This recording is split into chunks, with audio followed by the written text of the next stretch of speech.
I think once you start practicing bonsai, and once bonsai gets inside you, you'll never look at trees the same again. Because you start realizing this magnificent microcosm that's happening inside every tree. And you see similarities to trees and people. If you think abstractly enough, you can draw a direct correlation between almost everything a human being does and everything a tree does. Trees and people, almost virtually identical. We need all but two essential elements. That's all that differentiates a tree and a human being. Two essential elements. Otherwise, a tree and a human being need exactly the same thing.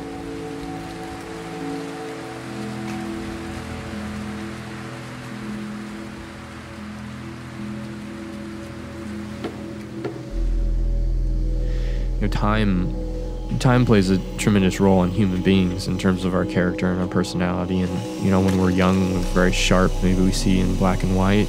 Maybe we're rambunctious, high energy.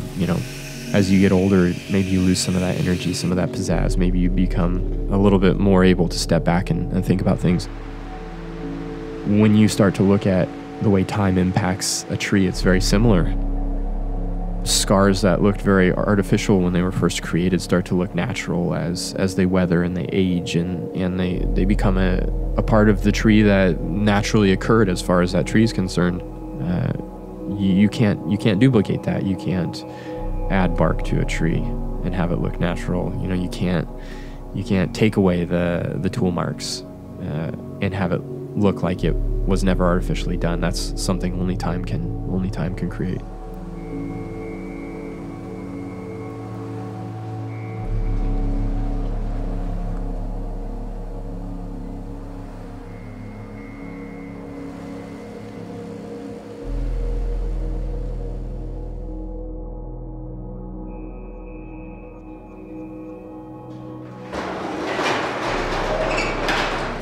When you engage in something where you are pushing the limit of a living thing's ability to survive for the purpose of creating something even more beautiful than what existed prior to that engagement, the relationship and the bond that forms in that creative process and walking the line of life and death is something that is, I don't know if you could duplicate.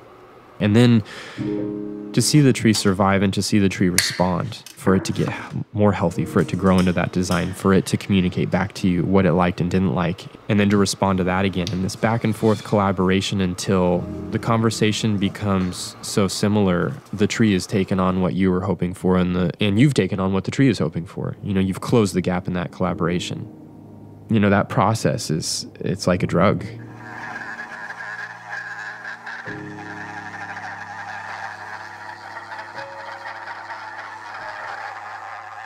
Respect is probably at the most fundamental level of being able to do bonsai well. And doing bonsai well doesn't mean being able to make a beautiful tree. It means being able to cultivate a healthy tree through all of the different processes that bonsai involves. If you don't respect the fact that life and death is a very real part of the creative process with bonsai, and maybe the one thing that really separates it and differentiates it from any other media that art can be created from. If you don't respect that line, you don't have anything in the end except for a big dead tree. And what if that tree is 1,000 years old?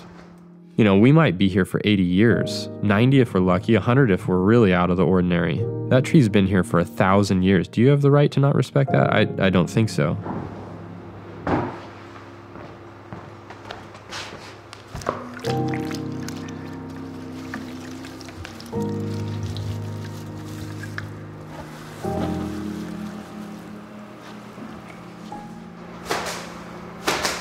I think there are ways to create a bonsai well, but I don't know if there are ways to create a bonsai right. You always still have to fall back on the fundamental concepts of horticulture. Are you giving the tree what it needs? And then from a design perspective, are you respecting the visual boundaries of design? Are you creating something that's going to be beautiful? Are the lines beautiful? Is the form beautiful? Is the balance what it needs to be for that tree to be visually appealing? That's creating bonsai well. Creating bonsai right, I don't think it exists.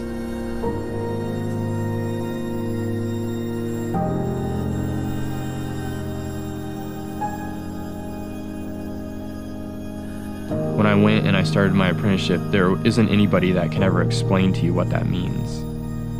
An apprentice is somebody who's going to not only learn a craft, but also grow as a person and observe the humility necessary to not only learn, but continue to grow after their apprenticeship. The one thing that I realized when I was apprenticing is that to become a master, 6 years is it's the very beginning. A master is somebody who every single day tries to pursue perfection at their chosen endeavor. It sounds beautiful and it sounds simple when you think about being a master. Okay, every day I'm going to do this and I'm going to try to do it my best.